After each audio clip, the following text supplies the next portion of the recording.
What would you do if your neighbor acted like she owned everything around her, including your car? Ethan had always considered himself a good neighbor. He kept his lawn neatly trimmed, waved at passers-by, and even helped the elderly couple next door carry their groceries inside when needed. Living in a peaceful, suburban neighborhood, he never had issues with anyone. People mostly kept to themselves, respecting each other's space. That was just how things worked, until she moved in. Her name was Deborah, and from the moment her moving truck pulled up, Ethan could tell she was different. Not in an obviously bad way at first, but something about the way she carried herself set off a quiet alarm in his head. She introduced herself the same day, walking right up to his driveway with a bright, almost artificial smile.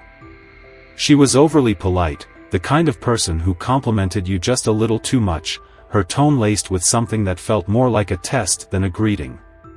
"Hi there. I'm Deborah. Just moved in across the street," she said, glancing around as if she were already evaluating the neighborhood. "I used to be on the neighborhood council where I lived before.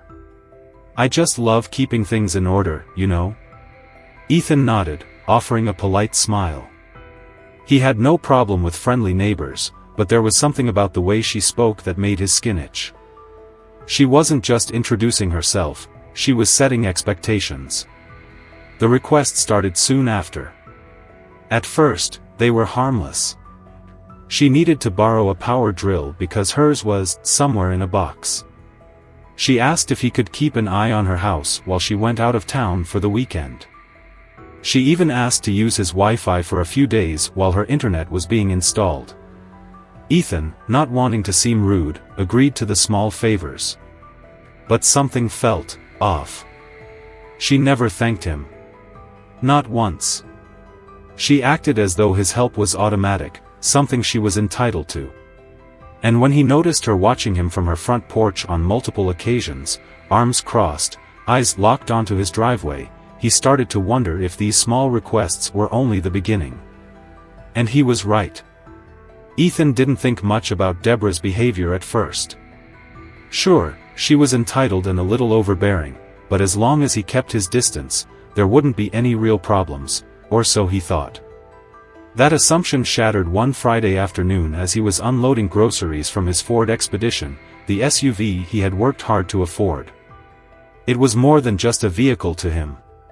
It was his go-to for camping trips, hauling equipment, and everyday life. It was his, and that was all that mattered.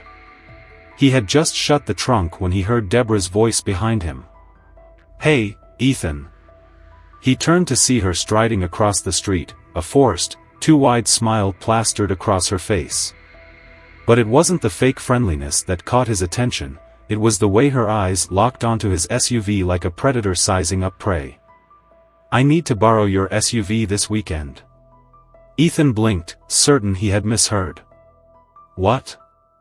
"My sister is moving, and your SUV is perfect for transporting furniture," she said, waving her hand dismissively as if this was already a settled matter. "I'll just grab the keys, and I'll have it back by Sunday night." Ethan let out a short, disbelieving laugh, setting his grocery bags down. "I'm sorry, but I don't lend out my car." Deborah's smile faltered, just slightly. "But you're not using it this weekend, are you?" "That's not the point," he replied, keeping his tone polite but firm. "I don't lend out my vehicle, especially not for something like moving furniture." Deborah scoffed, letting out an exaggerated, almost theatrical laugh. "Oh, come on, it's just a car. You're acting like I asked for your firstborn child." Ethan exhaled, already regretting this conversation. "If something happens to it, I'd be responsible for the damage. Insurance, repairs, the whole thing. I'm not willing to take that risk." She rolled her eyes. "That's ridiculous. I'm a great driver. I haven't had a ticket in years. I'll even fill up the tank before bringing it back." "That's not the issue," Ethan said, shaking his head. Something in her expression changed. Her fake smile dropped, and she crossed her arms, shifting her weight onto one foot.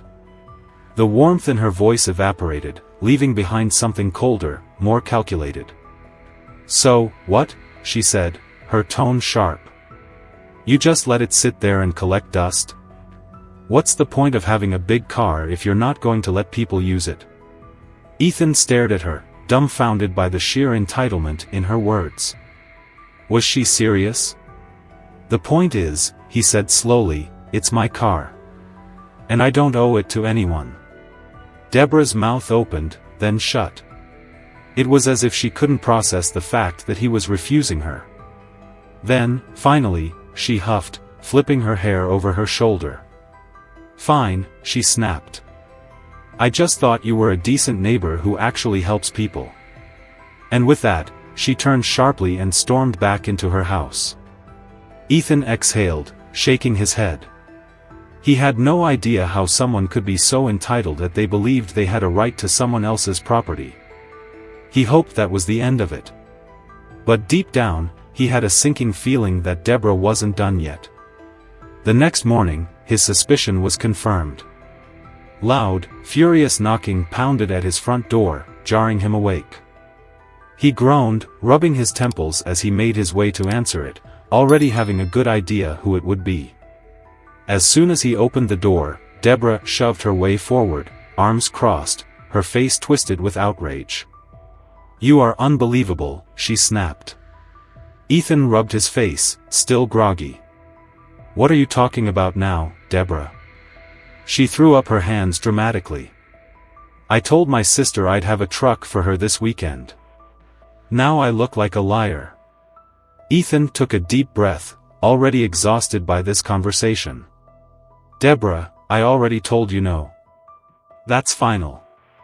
Her eyes flashed. "I thought maybe you'd come to your senses overnight." Ethan took a slow sip of his coffee. "Nope. Still no." She let out a dramatic groan, throwing her hands up in exasperation. "You'd rather let your car sit in the driveway than let someone use it for something important?" Ethan shrugged. "I use it when I need it." Deborah inhaled sharply, closing her eyes as if trying to calm herself. Then she smirked. "All right, how about this?" she said, her tone suddenly smooth. "Sell it to me." Ethan nearly choked on his coffee. "Excuse me?" "You heard me," she said, lifting her chin.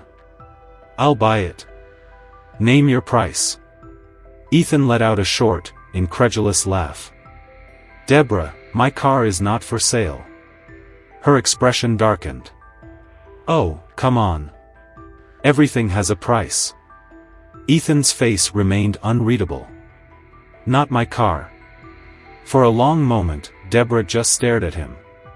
Her nostrils flared, her hands clenched at her sides. Then, without another word, she turned on her heel and stormed back to her house. Ethan let out a slow breath. That had been exhausting. Why was she so insistent? She had moved in with a brand new sedan sitting in her driveway. It wasn't like she was stranded without a vehicle. But Ethan had a bad feeling. He knew she wasn't the type to let things go. Ethan had dealt with his fair share of difficult people, but Deborah was quickly proving to be in a league of her own.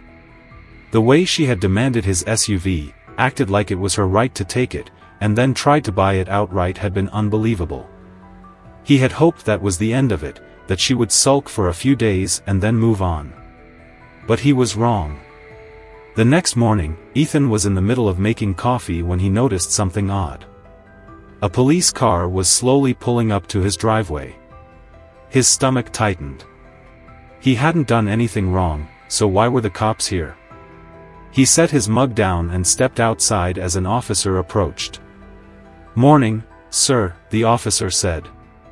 "We received a complaint about some suspicious activity involving a vehicle that doesn't belong to you." Ethan stared at him, momentarily thrown. "I'm sorry, what?" "The caller reported that you were attempting to break into a black Ford Expedition last night. They believed you were possibly trying to steal it." Ethan's jaw clenched. His own SUV. For a split second, he was at a loss for words. Then it hit him like a ton of bricks. Deborah. Of course, it was her. He exhaled sharply, forcing himself to stay calm. "Officer, that's my vehicle. I have the registration inside if you'd like to see it. Also, I have security cameras. If you check the footage, you'll see that I didn't touch my car at all last night." The officer studied him for a moment before nodding. "We figured something was off about the report, but we're required to follow up on all complaints." Ethan went inside, grabbed his documents, and showed them to the officer. Then, he pulled up the security footage from the night before, nothing but his car sitting in the driveway, untouched. The officer sighed. "All right. That clears things up. If this was a false report, she could be in serious trouble if it continues. If she files another, we might have grounds to charge her for misusing emergency services." Ethan nodded, his hands tightening into fists at his sides.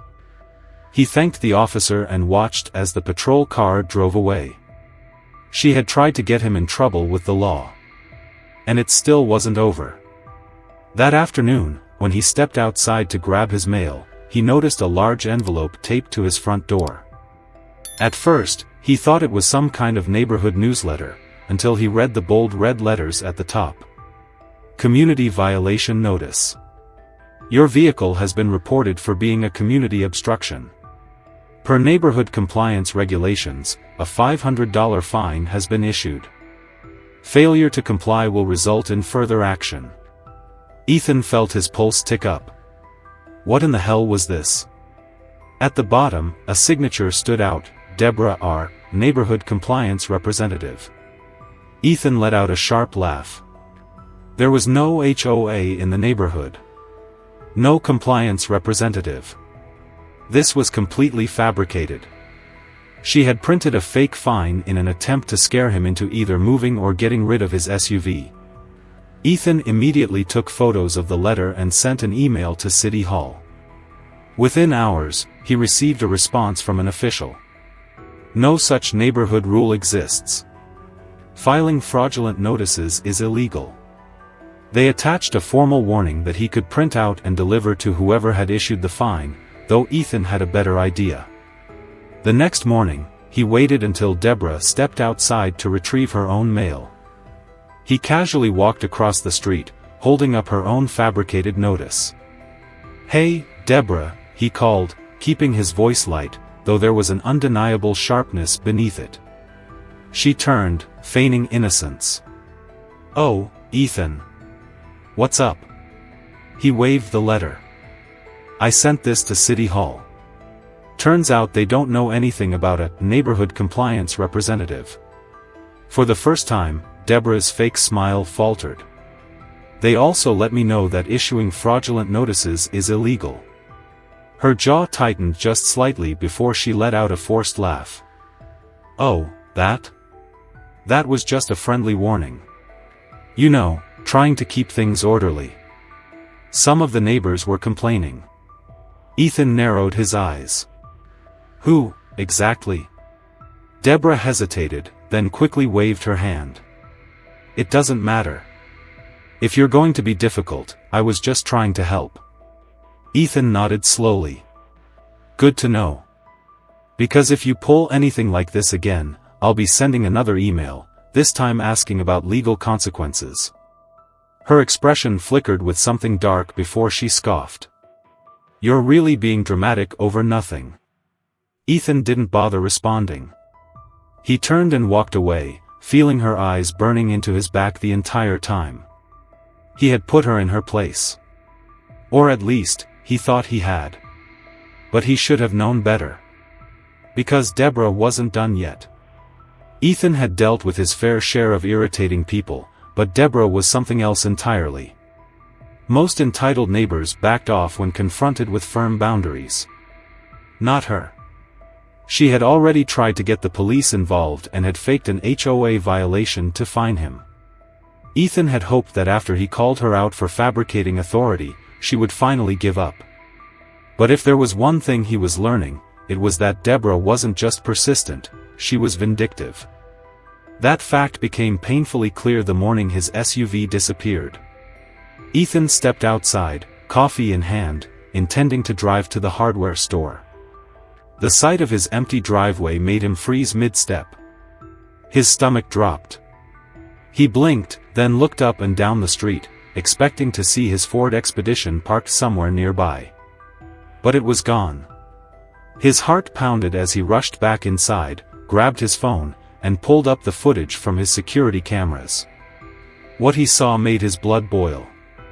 At 2:47 a.m., a tow truck had pulled up in front of his house. A man got out, checked a clipboard, then hooked up his SUV to the truck as if this was a legitimate operation. And standing on her porch, arms crossed and smirking, was Deborah. She had watched the entire thing. Ethan didn't waste a second. He called the nearest impound lot. "Sir, your vehicle was towed due to an abandoned vehicle report filed with the city," the worker said. Ethan gripped his phone. "That's impossible. My SUV was parked in my driveway." There was a pause. "Well, if that's the case, it looks like the report was filed fraudulently." "Yeah. No kidding." Ethan jumped in an Uber and made his way to the lot. After proving he owned the vehicle, he had to pay a $700 fee to get it back. The tow company, despite realizing the report was false, refused to waive the fee. Furious but knowing he'd have to fight the charge separately, he got in his SUV and drove straight home. The moment he parked, Deborah was already outside, watching. Ethan wasted no time marching across the street. "You had my car towed." She tilted her head, feigning innocence. "Oh? I had nothing to do with that." Ethan clenched his fists. "You were standing there watching in my security footage." Deborah shrugged. "I mean, it's been sitting there for days. Maybe someone thought it was abandoned." "It was in my driveway." "Was it?" Her smirk grew. Ethan took a slow breath. He wasn't going to give her the satisfaction of seeing him explode. "You want to play games, Deborah? Fine. But I promise you, this isn't over." She simply smiled. "I look forward to it." Ethan walked away, gripping his keys so tightly his knuckles turned white. He knew now that Deborah wasn't just trying to get back at him, she was escalating. And if she was willing to go this far, what would she do next? He didn't have to wait long to find out. 2 nights later, his phone buzzed with a motion alert from his security camera. It was just after midnight, and when he checked the live feed, he felt ice crawl down his spine. Deborah was in his driveway. And she was crouched next to his SUV, messing with the tires. Ethan bolted out of bed, grabbed a flashlight, and threw open his front door. "Deborah," he barked. She jumped, her face going pale before she quickly recovered. "Oh. Ethan, you startled me." Ethan stalked forward. "What the hell do you think you're doing?" She stepped back, clutching her chest as if she were the victim here. "Your tire looked low. I was just checking it for you." Ethan turned his flashlight to the ground. Her hand was still gripping a wrench. His stomach twisted. "You're lying." She forced a laugh and tossed the wrench aside. "Oh, don't be dramatic. I was just being a good neighbor." Ethan didn't respond. He was already opening his car door, climbing inside, and turning on the engine. He had to see for himself. The warning light flashed on his dashboard. Tire pressure, dangerously low. Ethan's entire body went cold. If he had driven anywhere at high speed, his wheels could have come off. His jaw clenched so tight it ached. He turned back to Deborah, who was watching him with mock innocence. "I'll be filing a police report," Ethan said, voice like steel. Deborah scoffed. "For what? Helping?" Ethan snapped a picture of her standing there. Then he turned on his heel, marched back inside, and dialed the police. He was done playing. The police took Ethan's report seriously. With security footage showing Deborah tampering with his SUV, the officers had enough reason to pay her a visit. Ethan watched from his porch as two officers knocked on Deborah's door. It took nearly a full minute before she finally opened it, her face twisted in fake confusion. "Officers. Is there a problem?" "Yes, ma'am," one of them said, their tone professional but firm. "We have security footage of you trespassing on your neighbor's property and tampering with his vehicle. We need to ask you some questions." Deborah blinked rapidly, her face shifting from shock to indignation. "That's absurd. He's lying. I was just—" "The footage tells a different story," the officer interrupted. "We need you to come with us to the station for further questioning." Ethan didn't know what was more satisfying, the way Deborah's face drained of color or the way she stammered uselessly as the officers escorted her off her porch. By the next morning, everyone in the neighborhood knew. Word spread fast, and just like that, the people who had once entertained Deborah's complaints about Ethan suddenly wanted nothing to do with her. The final blow came a week later when Ethan noticed a moving truck pulling into Deborah's driveway. He stood by his window, watching as her husband walked out, looking drained and exhausted. He shoved suitcase after suitcase into the truck, his movements sharp with frustration. Then, to Ethan's surprise, the man crossed the street and walked right up to him. "She's your problem now," he muttered before turning back, climbing into his car, and driving away. 3 weeks later, a for sale sign appeared in front of Deborah's house. By the end of the month, she was gone. Ethan never saw her again. His SUV was repaired, his driveway free of harassment, and for the first time in weeks, he could finally breathe easy. But the entire experience left him wondering, how many more people like Deborah were out there, terrorizing their neighbors just because they thought they could? Have you ever had to deal with a neighbor like this? How did you handle it? Share your experiences below, let's see who had it worse.